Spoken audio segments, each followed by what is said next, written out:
Hey everybody, what's going on? Hellmite here, bringing you another video from Grab the Lantern today. Today I wanted to finally give my review of Renata Glasc, our newest champion to be added to the game. Now, while Renata Glasc was a champion that was much dreaded by the League of Legends community for her unique W with the Revive passive and her R as well, Renata I don't think has been nearly as powerful as I anticipated. She does currently sit at around a 50% win rate, which means that it may grow over time as players sort of learn her better and optimize her, so I'm going to hold off on that and say that she may not be as weak as I personally think, but I don't know that she feels like she's particularly powerful, and I feel like there aren't very many plays she can make that actually feel like she's having a very large impact on the outcome of the game, just due to how some of her basic abilities don't feel very powerful. But let's go ahead and talk a little bit more about Renata down below. Now, first, the good. I think that Renata has some very exceptionally powerful abilities that don't feel like they're overwhelmingly strong. I do feel like sometimes you get a new champion that's released and they have a single ability that you're kind of like, how is that even remotely fair? And while Renata did have some very high profile abilities on her kit on launch that people were scared of, I don't think that they've ended up being too powerful. Rather, I think they've ended up in that sweet spot of being potentially very strong, but also in most situations they end up feeling like they're still fair to play against. I think this is primarily true with her W, Bailout. Now, it's powerful, but it's not game-warpingly so, because even if Renata is able to get an ally to get all of their health back, right, the ally dies and they get the full health bar, they still die extremely fast if they continue to be focused by the enemy team, right? If they take a third of their health every second while that lasts, and they're also taking damage from enemy champions that can frequently do upwards of a third of their health in a very small amount of time, they're just going to die a second time and have no time to do anything else, right? Or in some circumstances where they die and then come back and don't have any cooldowns left and aren't an auto attack based champion, and all they can really do is just needlessly fling auto attacks and maybe get to press one more button before they die and the enemy team ignores them and you don't do anything for the team, right? And so, and even if you do get the full revive, right, the ally dies, comes back, and then gets a kill, their health bar is reset to 35% automatically.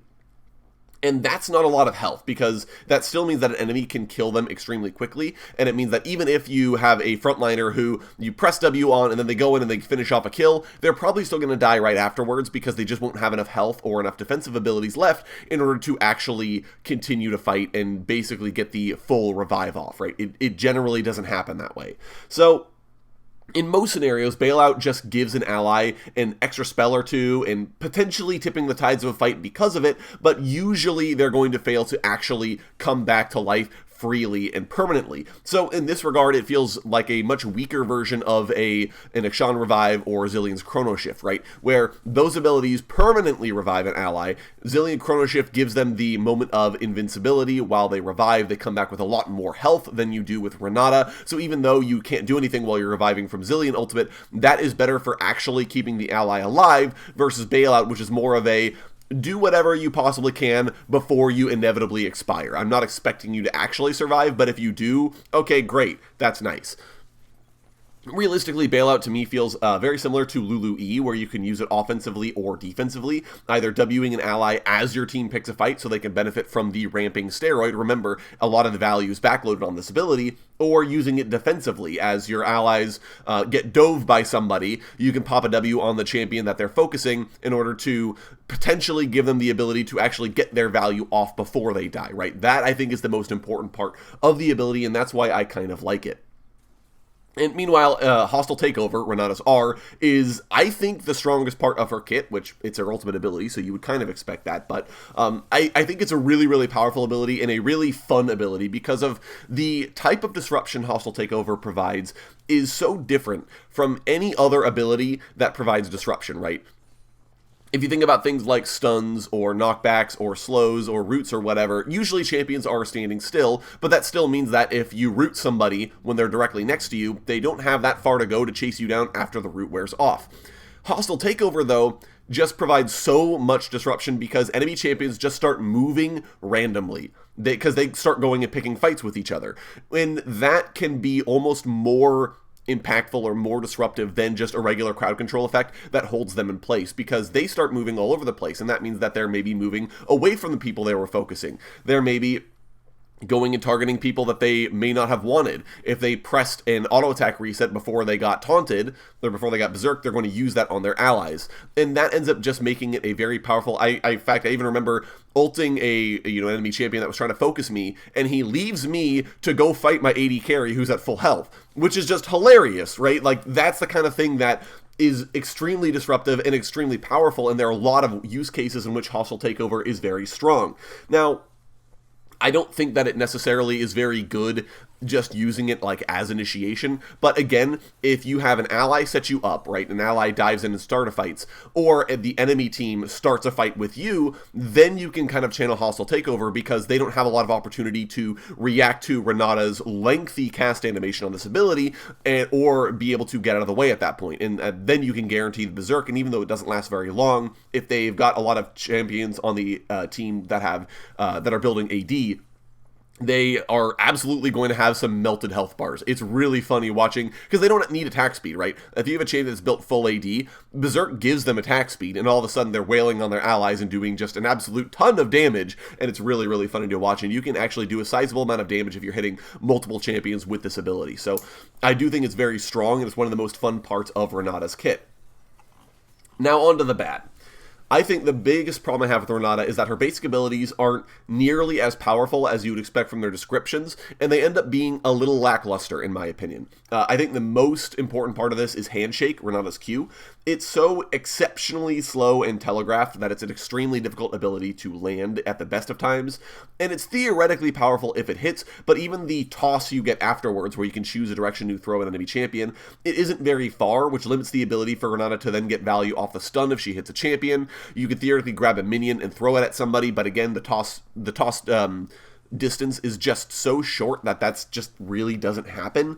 It just ends up being the kind of ability that doesn't feel very fun to use because of the limitations that are inherent on it. Renata's passive as well is just okay. The damage isn't particularly high, and Renata doesn't feel like she has the most responsive auto attack to proc it with.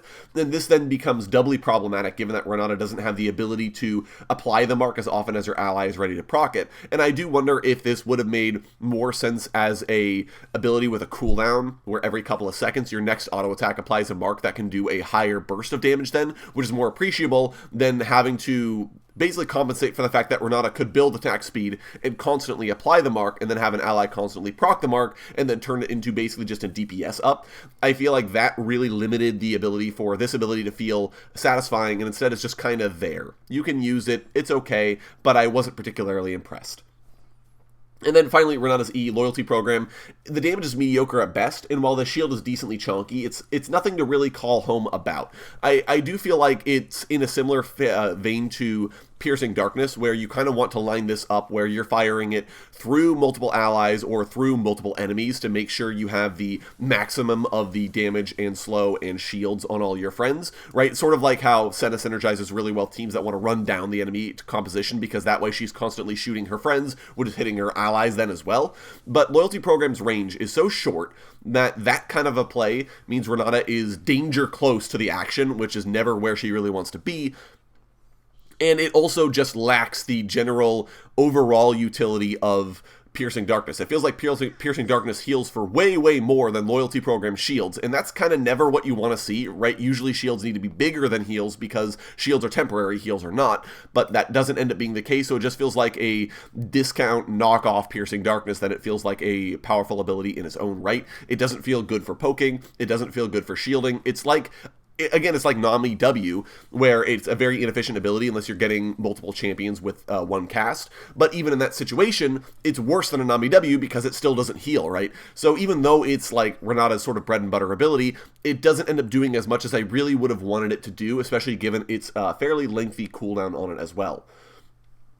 And I think part of the problem I have with Renata as well is that she has precious little ability to set up plays on her own, which is, like, to be fair, the situation for most enchanters. They don't really set up plays on their own. They mostly just hang out and play defensively or capitalize on someone else's play.